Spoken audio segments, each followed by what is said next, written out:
우리나라의 방위 산업을 대표하는 무기 중에 하나가 바로 K2 전차와 K9 자주포죠. 이 두 무기의 공통점이 있다면 강력한 화력을 내뿜는 공격용 무기라는 것입니다. 이 두 무기의 위력은 바로 화포에서 나오는데요. 오늘 저희는 그 화포를 국내에서 유일하게 전문적으로 생산하고 있는 현대위아의 창원 공장에 나왔습니다. 본인 소개 좀 부탁드리겠습니다. 예, 감사합니다. 저는 현대위아에서 특수생산부를 맡고 있는 특수생산팀장 최창렬이라고 합니다. 우선 현대위아라는 회사에 대해서 좀 간단하게 소개 부탁드리겠습니다. 예, 현대위아는 이곳 창원에 1976년도에 방위사업업체로 최초로 지금 회사가 창립이 되었고요. 그때 당시에는 박격포라든지 육상 무기체계, 화포들을 국산화하겠다는 일념하에 본격적으로 회사가 창립됐었고, 80년대 넘어가면서 자동차 모듈부터 부품, 순차적으로 엔진까지 확대 생산하는 전문 메이커로서, 전문 기계 메이커로서 사실은 회사가 발전시켜 왔었습니다. 기존에 했던 방위 사업에서는 K9과 K2 기종을 주력으로 해서 함포 그리고 한국 랜딩기어 사업까지 꾸준하게 진출했고요. 현재는 친환경차에 대한 모듈들과 그리고 열관리 시스템을 포함해서 향후의 모빌리티의 솔루션까지 포괄하고 있는 종합 기계 솔루션 업체로 거듭나고 있습니다. 현대위아가 방위산업 분야에서 생산하고 있는 제품은 어떤 게 있나요? 간단하게 조금 전에 설명드렸다시피 현재 K방산의 가장 대표적인 무기, 육상 무기의 K9 자주포와 K2 전차입니다. 거기에 들어가는 화포 조립체, 대구경 화포를 전문적으로 생산을 하고 있고요. 이 기술과 연계되어 있는 해상 무기, 함포, 그리고 항공기의 랜딩 기어까지 포함해서 육군 무기, 해군 무기, 그 다음에 공군의 무기 체계의 핵심 부품들을 전반적으로 이 공장에서 생산을 하고 있습니다. 그러면 이제 현대위아 창원 공장에서 생산하는 주요 방산 제품을 직접 보러 가실까요?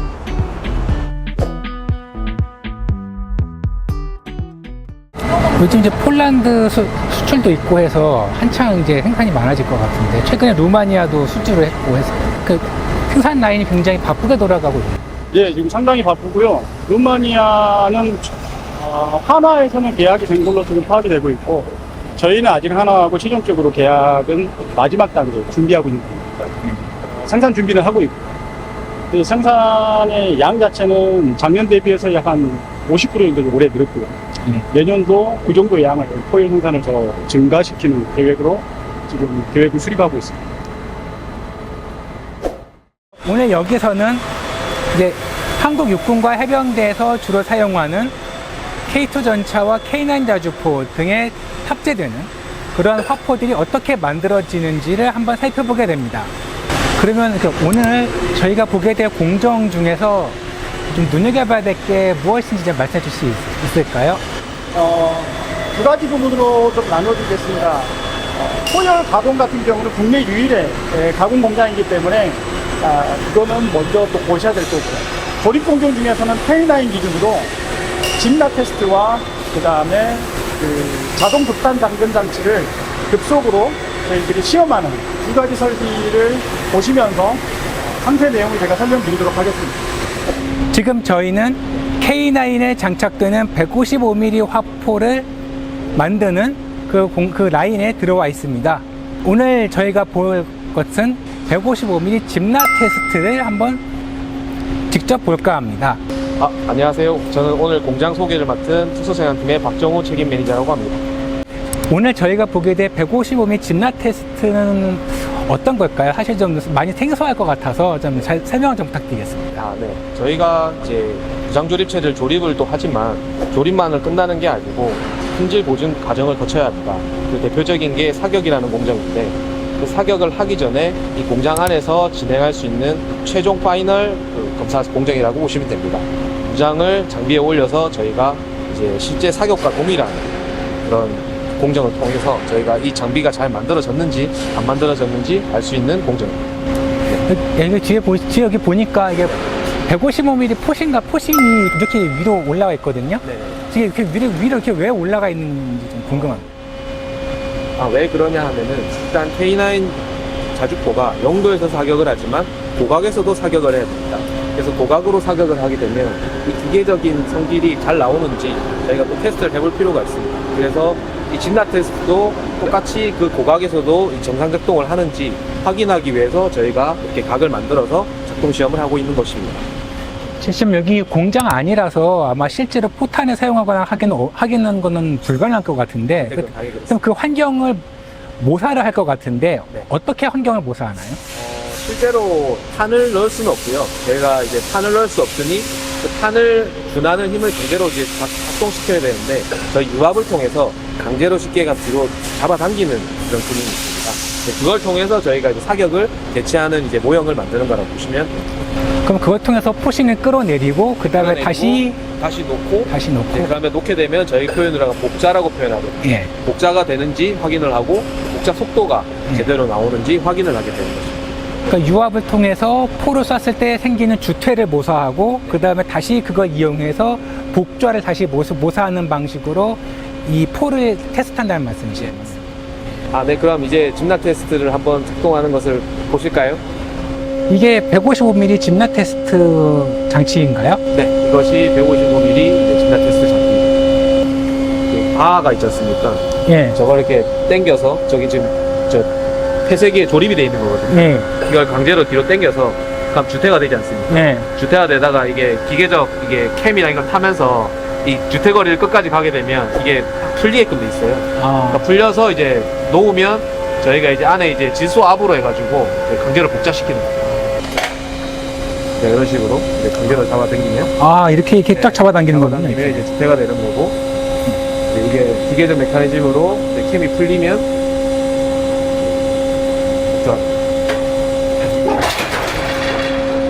복자가 되고 방금 봤던 이제 복자 속도를 측정을 하고 이제 복자가 됐는지 안 됐는지 이제 눈으로 확인도 할 수 있고 사실은 복자 속도가 제일 중요하거든요. 예. 왜냐하면 복자 속도 이꼬를 결국에는 이제 자동장 재장전에서 예. 이제 탄이 몇 분 안에 몇 분 안에 몇 발 발 수 있다가 나오기 때문에 결국에 복자 속도가 이게 좀 중요해요. 이게 딱 그리고 올라간 건 대단하네요. 이렇게 당겼다가 다시 한참 당겼다가 이렇게 올라가는 거 보니까 정말 대단한데. 그리고 이게 각도가 지금 높아서 예. 각도가 고각이라서 이렇게 속도가 늦은데요. 예. 아까 뭐 앞서 설명드렸다시피 저희 영도에서 많이 당기면 0.8초 만에 방금 이게 지금 주퇴하고 복자되는데 0.8초 만에 눈 깜짝하면 그냥 복자가 되거든요. 그러니까 이게 지금 하고 있는 게 실제 탄을 장전해서 발사하고 다시 복조하는 그거가 똑같은 건가요? 실제 복자는 동일하다 볼 수 있는데 주퇴는 다를 수밖에 없습니다. 왜냐하면 주퇴라는 것이 결국에는 사격의 압력에 말 그대로 힘에 따라서 달라지는 건데 실제로 이 장비가 사격의 그 압력을 구현시킬 수는 있거든요. 네, 그래서 복자는 어차피 사격이랑 관련이 없기 자기만의 힘으로 당기는 거기 때문에 동일하다 볼 수 있는데 주퇴는 제가 봤을 때는 이제 사격을 이 힘을 여기서 구현시킬 수 없기 때문에 다르다고 볼 수 있습니다. 그래도 실제와는 최대한 가깝게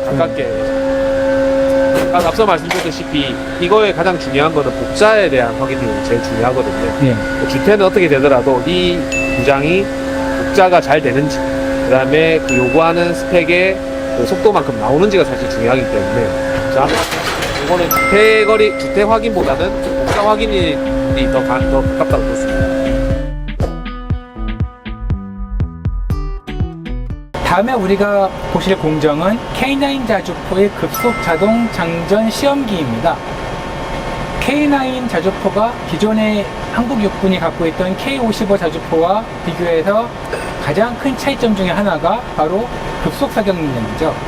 자동 장전 능력을 통해서 적군에게 단기간 내 더 많은 포탄을 발사함으로써 훨씬 더 강력한 화력을 투사할 수 있습니다.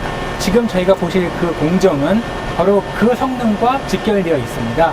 바로 K9 자주포 급속 자동 장전 시험기인데요. 네, 이 장비는 K9 자동 장전 장치 를 테스트할 수 있는 장비고요.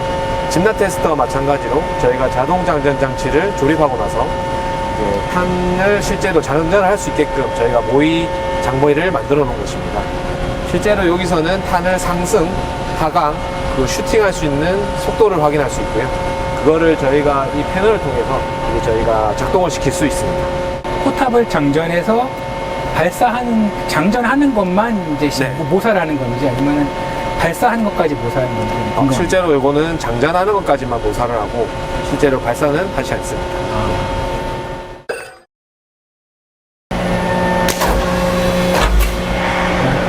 이렇게 이게 정면장치가 올라가고 그래서 이거 상승 하강 속도도 중요하거든요. 그래서 상승 속도, 하강 속도도 이제 직접 작업자가 확인을 하고 문제가 없다 그러면 이제 탄을 내려서 지금 탄을 쉽게 얘기하면 이제 저 밑에서 그 스토퍼가 잡고 있는 형태거든요. 그래서 이제 오케이 되면 이제 저 스토퍼를 해제를 하면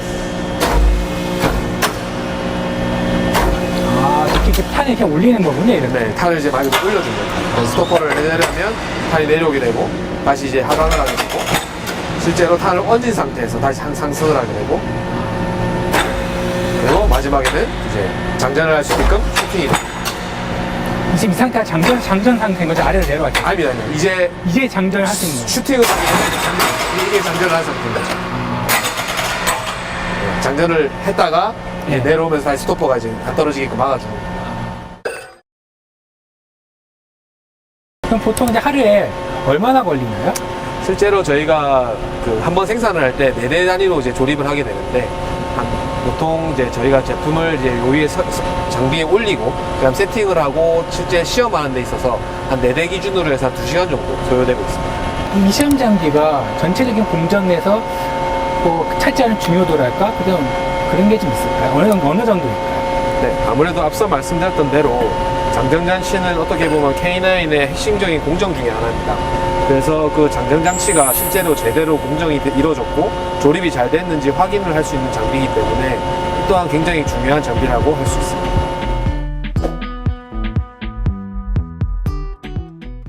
이번에 저희가 볼 공정은 포신 라이플링 공정입니다. 사실 용어만 놓고 보면은 이게 어떤 건지 잘 와닿지가 않거든요. 라이플링이라는 말도 좀 이해가 가지 않는 부분도 있고. 지금 K9 4를 보셔서 알겠지만 K9은 내경에 보면 강선이라는 게 그 형상이 있습니다. 그 형상을 만들려면 저희가 일반적인 그 기계에서는 가공하기 어렵고 뒤에 보이시는 이제 라이플링 기계라는 곳에서 그 가공을 할 수가 있습니다. 이 공정은 저희가 여러 개의 라이플링 커터를 집어넣어서 그 라이플링 형상을 만드는 기계라고 간단하게 설명드릴 수 있습니다. 라이플링의 개념에 대해서 좀 간단하게 설명을 해주세요. 실제로 저희가 라이플링이라 하면 저희가 흔히 가게에서 사 먹을 수 있는 스크류바가 있지 않습니까? 스크류바 형상이 저희가 그 형상을 만들어주는 형상인데 그게 탄을 강제로 회전을 시켜주는 겁니다. 그 탄을 강제로 회전을 시켜줌으로써 사거리를 늘려주고 그 다음에 조금 더 탄이 강하게 날아갈 수 있게끔 할 수 있는 그런 기능이 있습니다. 지금 저희 뒤편에 보이는 요 포신이 있는데 요거는 어디에 쓰이는 건가요? 지금 요거는 저희가 K9에 사용될 이제 155mm 포일이라고 할 수 있습니다. 그리고 라이플링 공정에 있어서 뭐 설비도 당연히 중요하지만 저희가 쓰고 있는 공구가 특별히 중요합니다. 왜냐하면 앞서 말씀드렸던 대로 저희 저 형상을 만들기 위해서는 그 라이플링 전용 커터가 있는데 그 커터가 한 개로 이루어진 게 아닙니다. 왜냐하면 한 번에 많은 힘을 가해서 저 형상을 만들려고 그러면 설비에도 부담이 많이 가고 제품의 품질을 저하시킬 수도 있습니다. 그래서 저희가 기종마다 좀 차이는 있지만 보통 50개에서 60개 정도의 커터를 이용해서 저 라이플링 형상을 제조하고 있습니다. 이게 그 커터인가요? 네, 이것이 바로 라이플링 커터이고 지금 커터별로 지금 보도를 보실 수 있지 않습니까? 예. 지금 그냥 육안으로 봤을 때는 다 똑같이 생긴 커터처럼 보이지만 이게 보도가 커지면 커질수록 이 실제 커터 사이즈가 커집니다. 그래서 이제 1번부터 총 이제 59번까지의 커터를 이제 점차적으로 키워나가면서 그 형상을 만들어가는 것입니다. 만약에 59번 커터를 바로 형상을 만들기 위해서 제품에다가 적용을 시켜버리면 이제 설비나 제품에도 부하가 너무 많이 걸리기 때문에 품질이 저하될 수도 있습니다. 그러니까 처음에는 조금 작은 커터를 시작해서 네 맞습니다. 자기 시작해서 천천히 하면서 천천히 이제 조금씩 늘려나가는. 늘려가는 간단하게 생각하면 그렇습니다.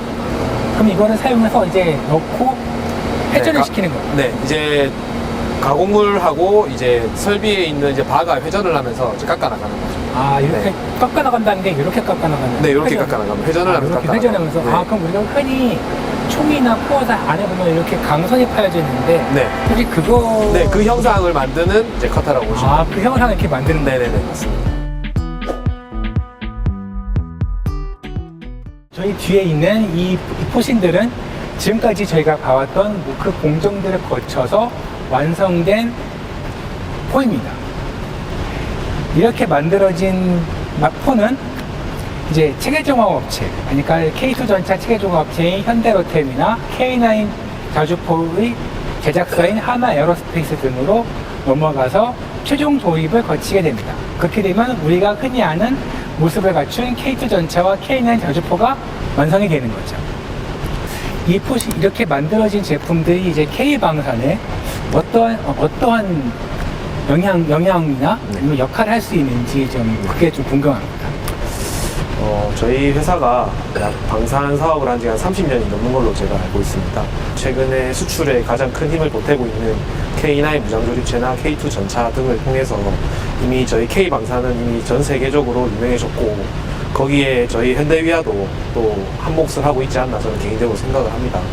그리고 여기에 안주하지 않고 저희가 최근에 이제 신사업인 RCWS나 저희가 차량 탑재형 81mm 박격포나 105mm 등을 계속 개발을 통해서 국내 저희 방산 력에도 많이 기여를 하고 앞으로 나아가서는 많은 수출을 통해서 우리나라를 좀 알릴 수 있는 그런 좀 회사가 될 수 있게끔 하는 게 저희 역할이지 않을까 싶습니다.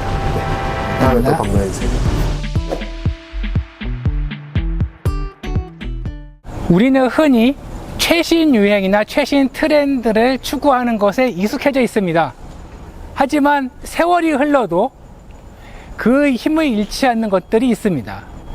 군사 분야에서도 마찬가지입니다. 하늘을 날아다니는 미사일, 지상에서 날아가는 레이저, 그 다음에 마이크로 파무기 이런 것들이 많이 있지만 전장에서 그 환경의 변화에 관계없이 제자리를 지키고 있는 것이 바로 이 대포입니다. 대포의 포탄을 장전하고 쏘는 것, 이것은 인류의 전쟁이 근대화되기 시작한 이래로 수백 년간 변하지 않았던 원리이기도 합니다. 그만큼 클래식하고 그만큼 효과가 확실하기 때문에 지금까지 전장에서 계속 쓰일 수가 있는 거죠. 현대위아가 맡고 있는 게 바로 그 부분입니다. 그런 클래식한 부분을 맡아주는 방위산업체가 없다면 K방산도 한국군도 제 위력을 발휘하기가 어렵습니다. 앞으로 현대위아의 행보에 많은 관심이 집중되는 이유이기도 합니다.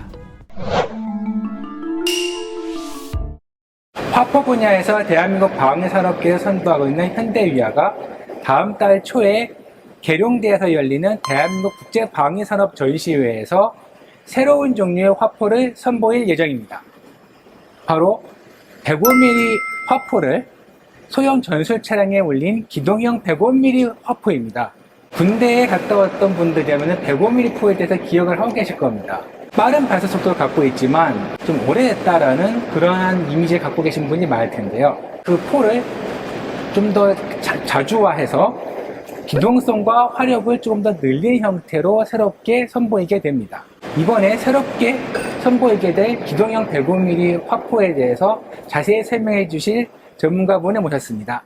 기존에 저희 한국군은 견인포 형태로 이제 운영을 하고 있었는데요. 근데 물론 풍이라고 5톤 차량에 탑재한 105mm 자주포 형태도 있습니다. 근데 저희는 이번에 소형 전술 차량을 기반으로 해서 105mm 포를 탑재를 하였고요. 그 포는 현재 전력화되어 있는 풍이보다도 화력적인 측면에서 더 우수하고 또 기동성인 측면에서도 더 우수한 장비가 되겠습니다. 방금 말씀해주신 풍익에 탑재된 105mm하고 이번에 현대위아가 만든 105mm 기동형 105mm는 구경은 같지만 포 자체가 조금 다르다고 들었습니다. 네. 구체적인 설명을 좀 부탁드리겠습니다. 예. 풍익은 현재 구경 105mm 29 구경장 무장을 쓰고 있고요. 근데 저희는 그거보다 더 개량된 105mm 37 구경장 무장을 탑재하고 있습니다. 또한 105mm는 7호 장약이 최대 장약으로 제한된 반면에 저희는 8호 장약까지 운용할 수 있어서 사거리적인 측면에서 더 월등하다고 볼 수 있겠습니다. 최대 사거리는 풍익 같은 경우는 약 11km. 근데 저희는 8호 장약을 썼을 경우 14km, 약 14km까지 증대가 되어 있습니다. 5톤 트럭과 소형 전술 차량이라는 그 플랫폼의 차이가 꽤 큰데 소형 전술 차량을 사용하게 되면 어떠한 이점이 있을까요? 네, 5톤 차량을 기반으로 한 풍익은 전투 중량이 19톤이 되겠고요. 저희는 전투 중량이 7톤입니다. 7톤입니다. 네, 7톤입니다. 네.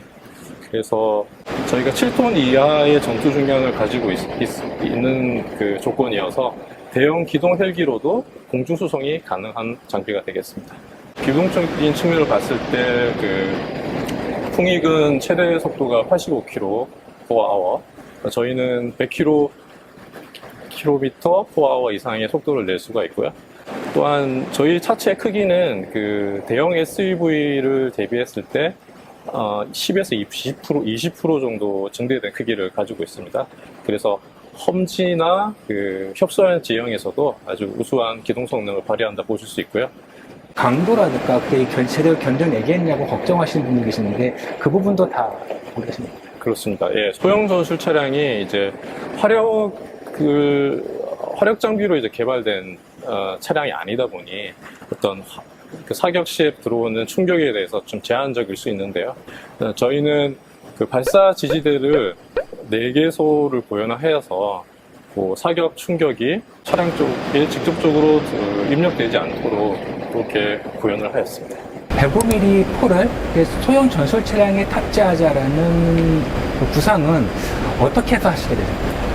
저희는 그 소형 전술 차량을 기반으로 해서 이제 개발할 수 있는 무기 체계를 계속해서 이제 또 기술적인 측면 그리고 또 그 시장 조사적인 측면에서 계속 검토를 해왔었거든요.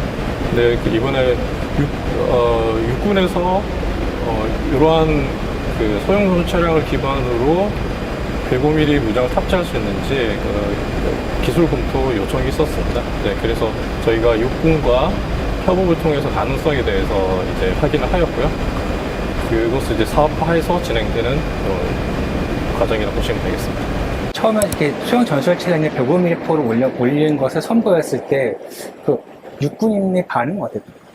네, 저희가 여러 차례 그 수요군을 대상으로 이제 소개를 했었거든요.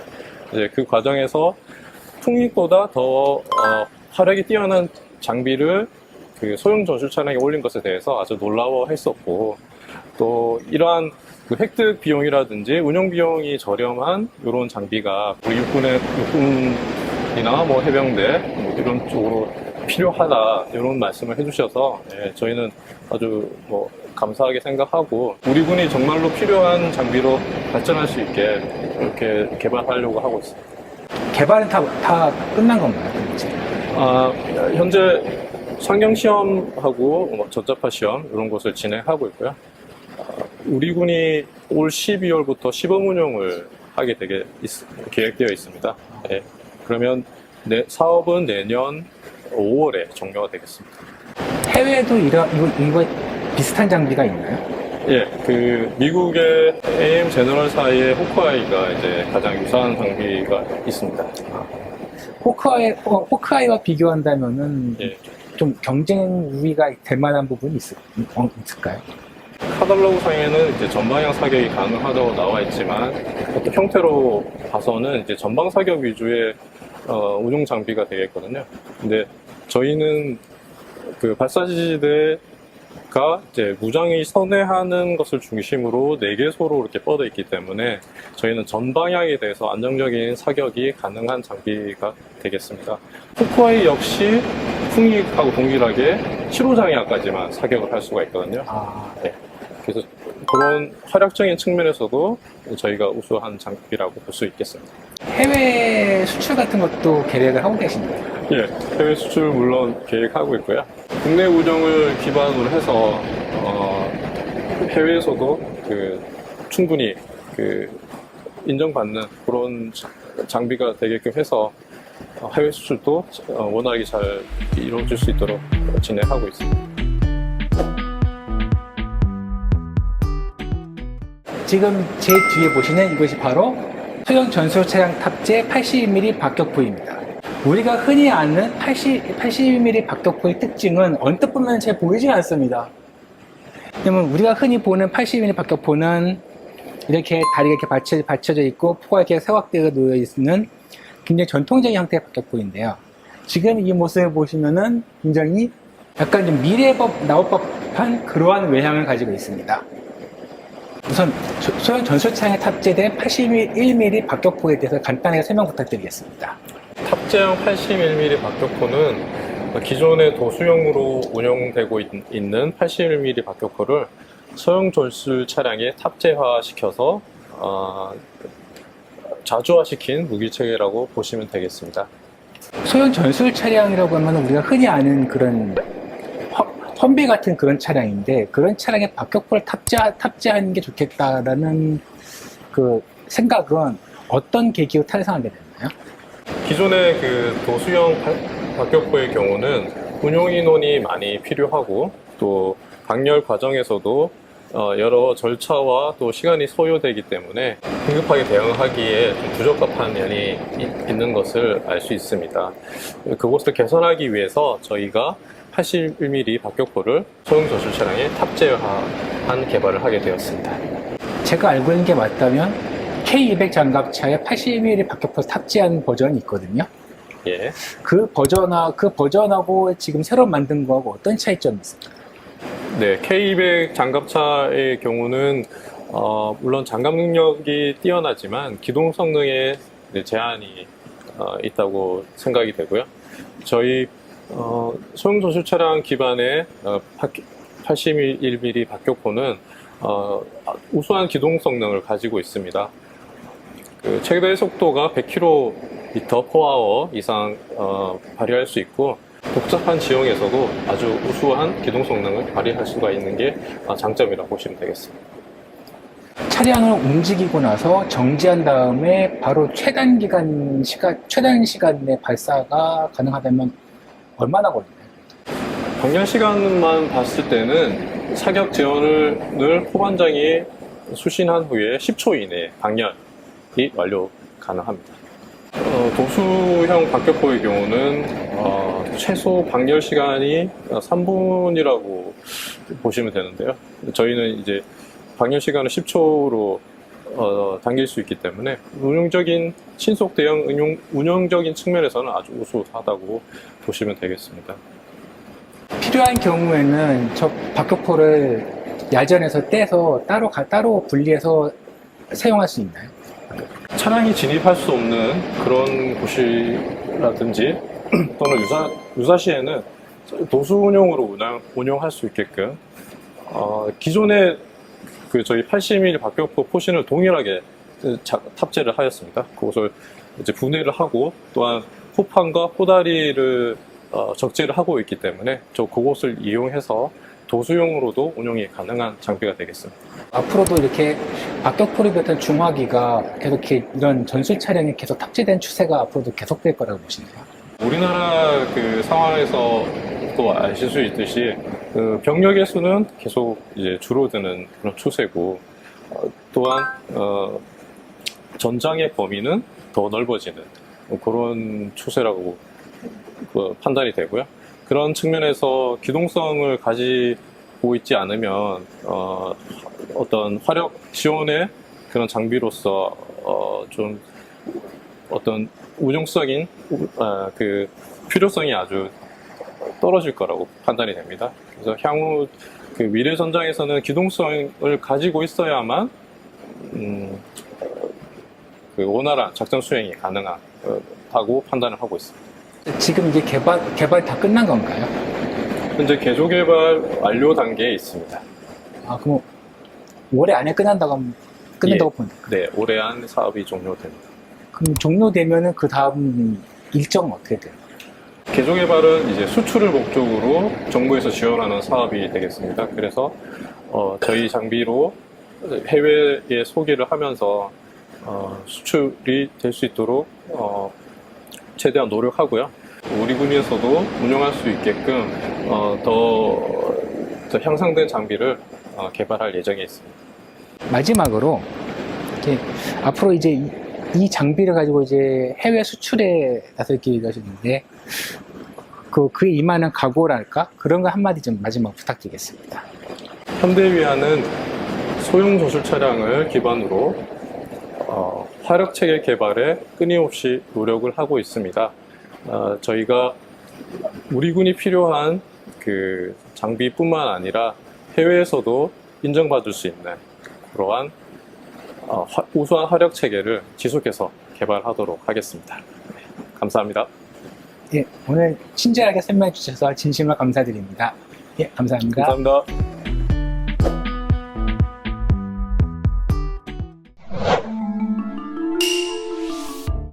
한국의 대표적인 방위산업체 현대위아에서 현재 진행 중인 신사업에 대해서 알아보도록 하겠습니다.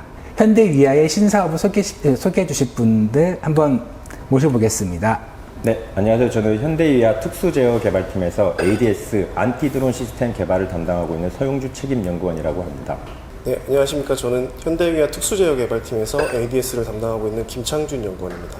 특히 일반인들에게 많이 생소한데 그 ADS라는 걸 좀 간단하게 설명해 주실 수 있을까요? ADS는 뭐 용어 그대로 안티드론 시스템의 약자를 일컬고 있고요. 일단 뭐 안티드론 시스템 같은 경우에는 크게 4가지 시스템으로 구성되어 있는데요. 드론을 탐지하는 레이더, 그다음에 탐지된 드론을 식별하는 EOIR 주간 야간 카메라, 그다음에 식별된 드론을 이제 타격하는 제머. 저희는 이제 제머를 소프트킬이라고 부르고요. 날아다니는 드론의 전파를 방해해서 이제 드론의 움직임을 방해하는 소프트킬. 그 다음에 저희는 RCWS, 리모트 컨트롤 웨폰 시스템이라는 무장 장치를 이용해서 실질적으로 드론을 무력화하는 그렇게 4가지 시스템으로 구성되어 있습니다.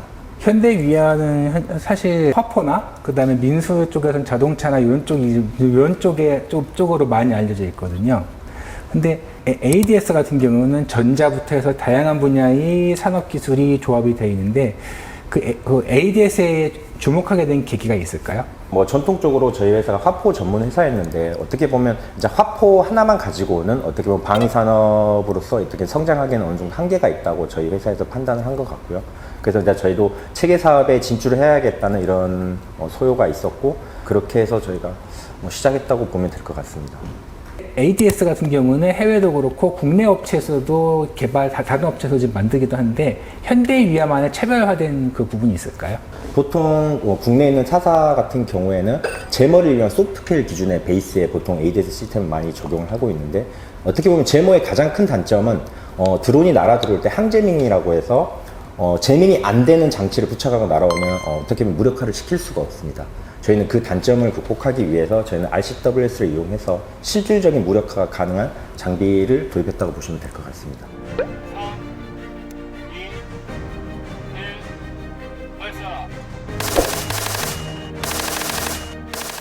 최근에 러시아에서 만든 자폭 드론 중에서는 무선 통신이 아니라 광섬유 케이블을 10km짜리 달아서 발사하는 경우도 있다고 하거든요. 그렇게 되니까 아예 전자전이 통하지 않아서 다른 방법을 써야 고민해야 된다라고 얘기도 나왔었는데 RCWS가 그런 상황에 전자전이 통하지 않는 상황에서도 충분히 요격이 가능하다는 말씀이신가요? 네, 저희가 전파와 상관없이 어떻게 보면 저희가 가지고 있는 EOIR 카메라가 드론을 탐지하게 되면 저희가 AI 식별 알고리즘이 들어가 있어서 계속 자동으로 추적을 하게 되고요. 그런 상황에서도 어떻게 보면 방금 말씀하시는 것처럼 일반적인 탄을 이용한다면 아마 드론을 맞추기가 쉽지 않을 겁니다. 근데 저희 회사 같은 경우는 ABM 탄이라고 해서 공중 확산탄을 이용해서 어떻게 보면 지름 한 5m에서 10m 이런 확산탄을 이용해서 어떻게 보면 드론을 요격하기 때문에 드론은 아시겠지만 보면 1m 내외 가장 아주 작은 기체다 보니까 공중에 날아다니는 드론을 일반 탄 가지고는 요격하는 게 쉽진 않습니다. 그렇기 때문에 저희가 그 사격 명중률, 그 확률을 높이기 위해서 저희는 공중 확산탄을 도입하겠다고 판단을 했고 개발 착수한 시기가 언제쯤일까요? 개발 착수는 처음에 2019년에 국기연 과제를 통해서 저희가 처음 착수를 시작하게 됐습니다. 2019년이면은 우크라이나 전쟁 전인데 네, 맞습니다. 그럼 그때서부터 이미 드론 부분에 주목을 하셨다는 네, 충분히 전 세계적으로 드론이 계속해서 활성화되고 있고 늘어가고 있었기 때문에 저희는 드론 공격에 대해서 미리 준비를 해야 되겠다고 생각을 했었고, 그래서 저희가 먼저 제안을 해서 좀 시장에 좀 먼저 선점해서 들어갔다고 생각하시면 되겠습니다. 개발 도중에 우크라이나 전쟁이 터진 거잖아요. 거기서 봐서 이제 드론과 그다음에 안티 드론이 부딪히는 그걸 보면서 어떤 생각이 드셨는지. 일단 저희가 처음 사업을 시작했을 때는 이렇게 빨리 이렇게 대드론에 대해서 관심이 있을 줄은 사실은 좀 몰랐고요. 근데 2022년 DX 코리아 때 이제 그때 당시 러시아 우크라이나 전쟁이 터지면서 생각보다 많은 관심을 받게 되었고, 저희가 하고 있었던 거는 단일 드론에 대해서 타격 수단을 좀 저희가 강화하고 있었는데, 이제 군집 드론이라든지 이런 부분에 대해서 계속해서 소요가 있어서 그거에 대해서는 저희도 더 많은 발전을 이뤄야 되겠다라는 생각을 했습니다. 현대위아에서 만든 ADS 같은 경우에는 차량 한 대로 되어 있더라고요. 네네. 차량 한 대에서 탐지 식별과 타격까지 다 가능한 건가요? 네, 맞습니다. 저희가 기본적으로는 차량 한 대에서 레이더라든지 카메라, RCWS가 모두 장착이 되어 있기 때문에 한 대로서도 운영이 가능하고, 가장 큰 단점이라는 게 사거리가 될 수가 있는데요. 저희가 그 사거리의 단점을 극복하기 위해서 한 대의 지휘 차량, 그 다음에 RCWS라는 무장 차량들은 어떻게 보면 적수에 이제 배치가 된다고 하면 어떻게 보면 그 사거리의 단점도 어느 정도 극복할 수 있다고 생각하고 있습니다.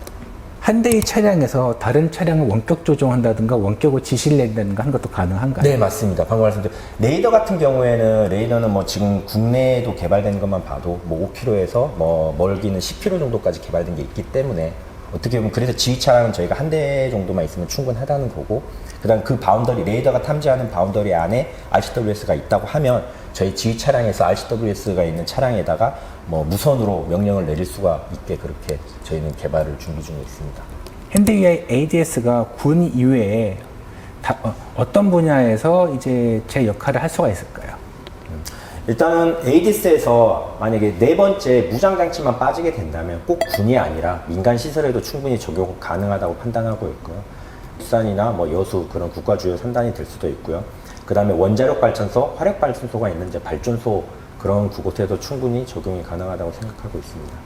앞으로 안티드론 기술이 어떻게 발전할 것 같다, 그리고 보완해야 될 점이 있다면 어떤 점이 보완될 것 같다 하고 혹시 생각한 게 있으시면 좀 말씀해 주셨으면 합니다.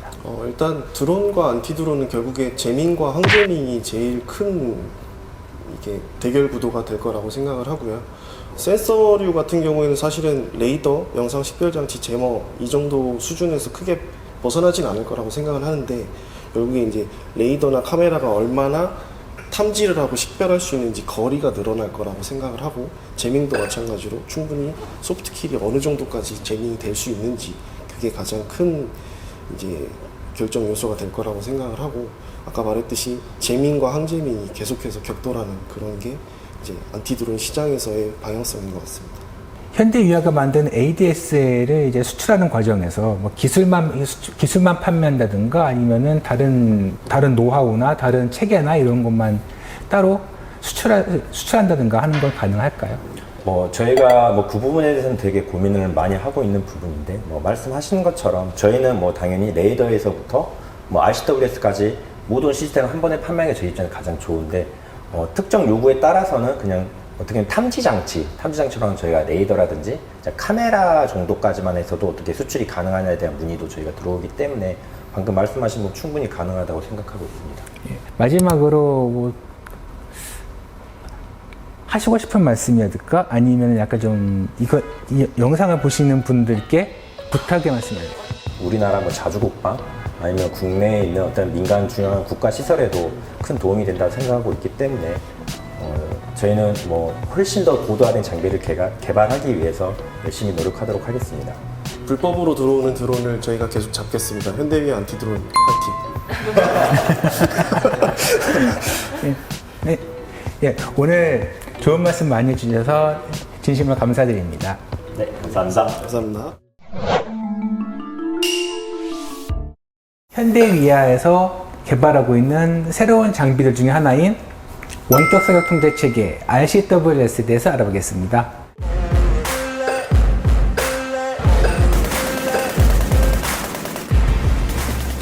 RCWS에 대해서 자세히 설명해 주실 전문가분을 모셨습니다. 예, 안녕하세요.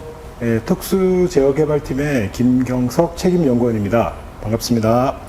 RCWS라고 하면 사람들이 좀 생소해하는 사람들이 여전히 있거든요. 네.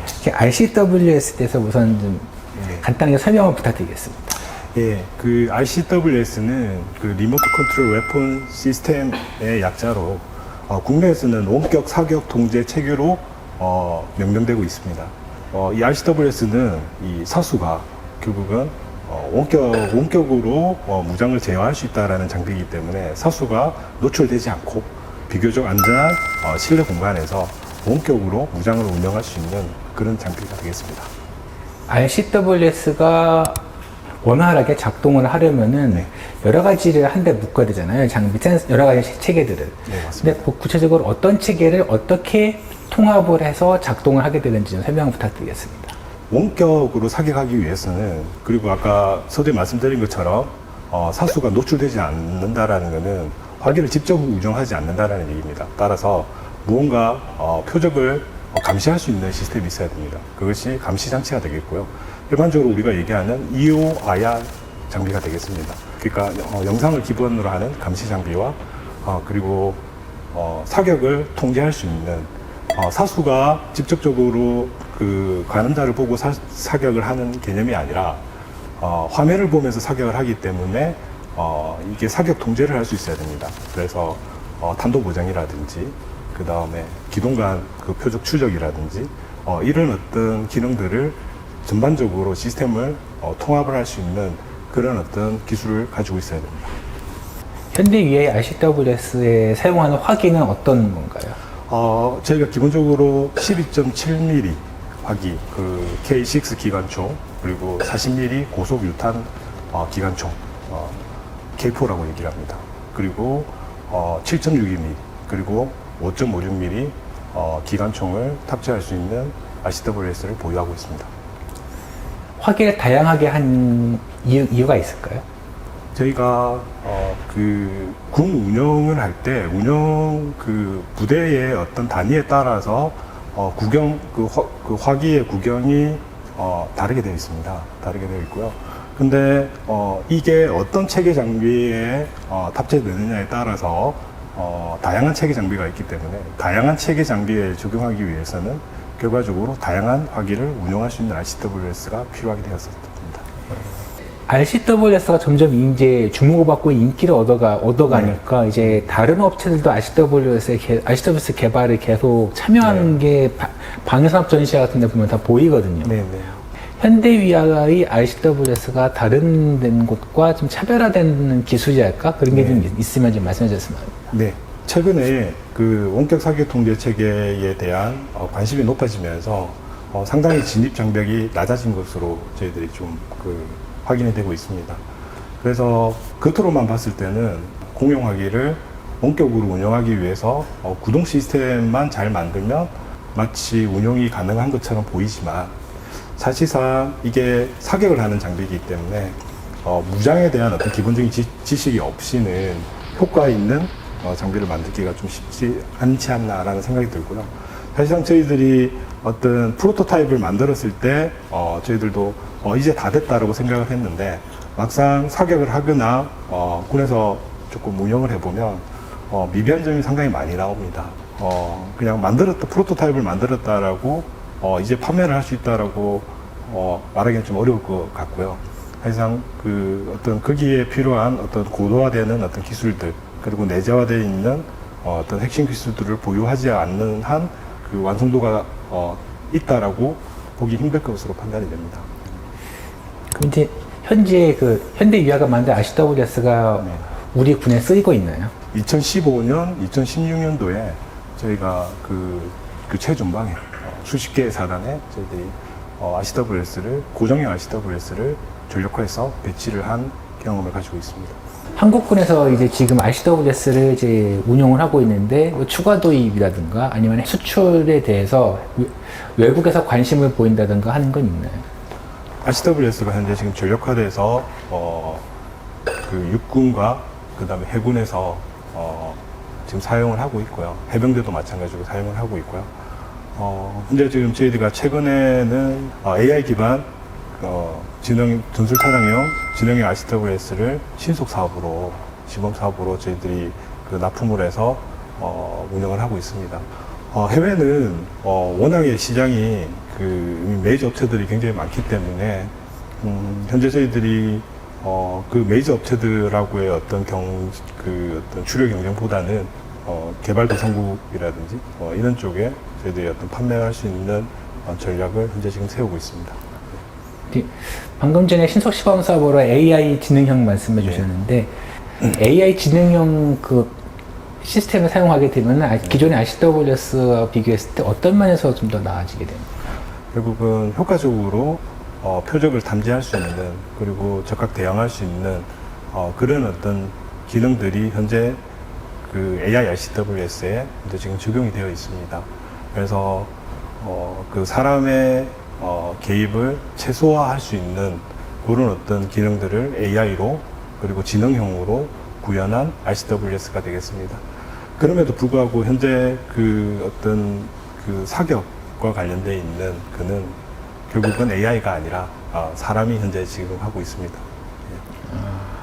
AI를 한다고 해도 아직까지는 사람이 손길이 필요하다는 말씀이신가요? 물론 자동으로 판단해서 사격을 할 수는 있지만 현재 그 사격과 관련되어 있는 어떤 결심은 아직까지는 인간이 하는 게 맞지 않을까라고 판단하는 겁니다. AI 윤리적 문제까지 이제 넘어가는 상황까지 가게 되는. 그렇게 될 것으로 판단이 되고요.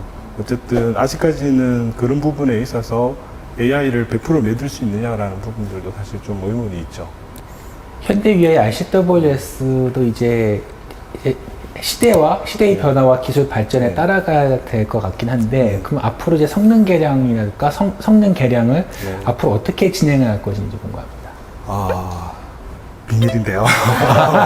역시 쉽게 말씀 안 해주시네요. 네. 결국은 얼마나 이렇게 효과적으로 운영을 할 수 있느냐라는 부분인데요.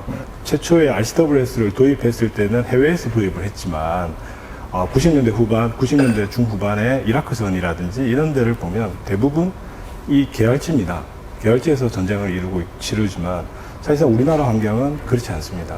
계열지가 아닌 사각 지형에서 내가 원격 사격, 그러니까 RCWS로 대형 사격하고 저걸 무력화시키기 위해서는 그 주변 상황을 얼마나 잘 그 전장 상황을 파악할 수 있느냐가 핵심일 것 같아요.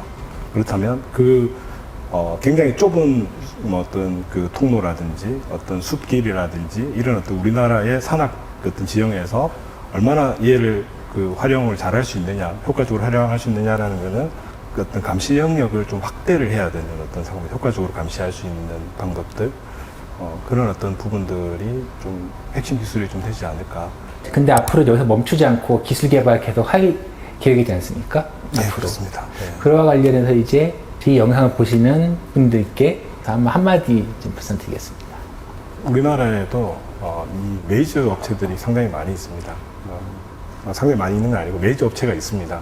메이저 업체가 있는데 현대위안은 후발 투자로 사실 RCWS 분야에 저희들이 뛰어들게 되었고요. 그렇게 했을 때 일반적으로 생각할 때 기술력이 상당히 높지 않을 것이다라고 많이 좀 판단을 하시는 것 같습니다. 그렇지만 단시간 내에 현대위아가 RCWS의 어떤 수준이 어떤 세계적인 메이저 업체들과 비교했었을 때 뒤지지 않는다라고 저희들도 판단을 하고 있고요. 그런 관점에서 봤었을 때 저희 현대위아는 물론 국내에서는 탑이 돼야 되겠지만 전 세계적으로 봤었을 때 글로벌적으로 봤었을 때 글로벌 메이저 업체들과도 비등한 기술적인 수준을 가질 수 있도록 향후에도 더욱더 노력을 하도록 하겠습니다. 과거의 전통과 핵심 기술에 안주하지 않고 드론 방어 체계와 원격 사격 통제 체계, 그다음에 소형 전술 차량의 각종 화포를 얻는 새로운 시도를 끊임없이 하고 있습니다.